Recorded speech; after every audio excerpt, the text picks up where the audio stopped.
اگر رسول بہت سے معاملات میں تمہاری مانے تو تم مشکلات میں پڑ جاؤ گے. لہذا اگر تم مشکلات سے نکلنا چاہتے ہو تو کیا کرو؟ رسول کی اطاعت کرو. یعنی اللہ اکبر، قرآن مجید کا اسلوب ہے. قرآن مجید ہر بات کو ہماری عقل کو جھنجھوڑتے ہوئے اور لاجیکلی ہمیں سمجھایا جاتا ہے. کیسے؟ رسول ایک ہے کہ نہیں؟ تم تو بہت سارے ہو. اگر رسول تمہیں اختیار دے دے اور تم منقسم ہو جاؤ، اب بتاؤ رسول کس کی بات کو مانے گا؟ ایک کی بات کو مانے گا تو دوسرا ناراض ہو جائے گا. پھر دوسری بات ہے، اگر رسول تمہاری مانے کس بنیاد پر؟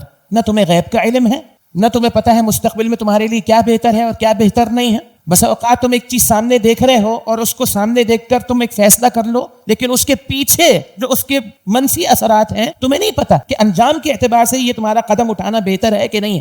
ہاں، ان تمام باتوں کو اگر تم رسول پر پرکھو نا تو رسول ما ينطق عن الهوى، رسول اللہ کی طرف سے بات کرتے ہیں اور جو بھی تمہیں حکم دیتے ہیں وہ اللہ کی طرف سے، اور اللہ جانتا ہے تمہارے لیے کس میں بہتری ہے اور کس میں تمہاری بہتری نہیں ہے. لہذا اللہ تمہاری عقلوں کا خالق ہے. جس عقل کو بنیاد بنا کر تم عقل کے خالق کے سامنے آ کے کھڑے ہو جاتے ہو، یعنی تم اپنی عقل سے سوچتے نہیں کہ کیسے مخلوق کی بنیاد پر خالق کے سامنے کھڑا ہوا جا سکتا ہے. آری باسم، تم چیلنج کیسے کر سکتے ہو؟ لہذا تمہاری بھلائی اسی میں ہے. اللہ اکبر. قرآن مجید میں اس اسلوب کو اس انداز سے اختیار کیا گیا کہ یرید اللہ بکم اليسر ولا یرید بکم العسر. اللہ آسانی چاہتا ہے، اللہ تمہیں تنگی اور مشقت میں ڈالنا نہیں چاہتا. رسول اللہ کی صفت یہ بیان کی گئی کہ عزیز علیہ ما عنتم. تمہیں کوئی تکلیف پہنچتی ہے نا تو سب سے پہلے وہ رسول اللہ پر بھاری پڑتی، تمہیں بعد میں پہنچ رہی ہے. پہلے اس تکلیف کا احساس اللہ کے پیغمبر کو ہوتا ہے. لہذا جب بھی اللہ کے پیغمبر کو اختیار دیا گیا، اللہ کے پیغمبر نے امت کے لیے اس معاملے کو اختیار کیا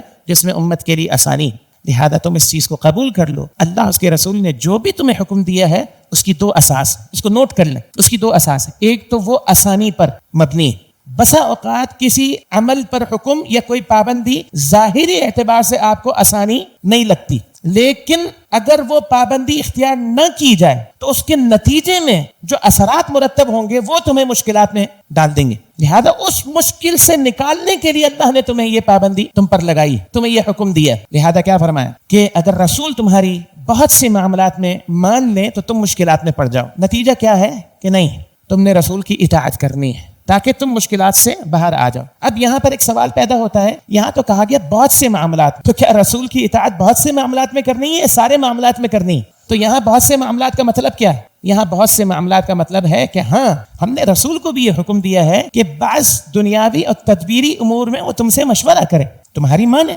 لیکن ایسا نہیں ہو سکتا کہ زیادہ تر معاملات میں رسول تمہاری مانے. ہاں، کچھ معاملات ایسے ہوں گے تم رسول کو مشورہ دو گے، دنیا کے متعلق تدبیری معاملات سے ریلیٹ ہوں گے، رسول تمہاری بات مانیں گے. اور اللہ کے پیغمبر کی سیرت طیبہ اس بات پر شاہد ہے. بہت سے معاملات میں اللہ کے پیغمبر نے صحابہ صحابیات کے مشوروں پر عمل کیا ہے، آپ کی بات کو مانا ہے. رسول کا جہاں تک معاملہ ہے تو معاملہ یہ ہے کہ وہ تم سے مشورہ کریں گے. وَشَاوِرْهُمْ فِي الْأَمْرِ وَأَمْرُهُمْ شُورَىٰ بَيْنَهُمْ. ٹھیک ہے، لیکن فیصلے کا اختیار رسول کے پاس ہوگا. لیکن تمہارے پاس یہ اختیار نہیں ہے کہ تم کسی ایک معاملے میں بھی رسول کی اطاعت سے انحراف کرو. تم نے سارے معاملات میں رسول کی ماننی ہے.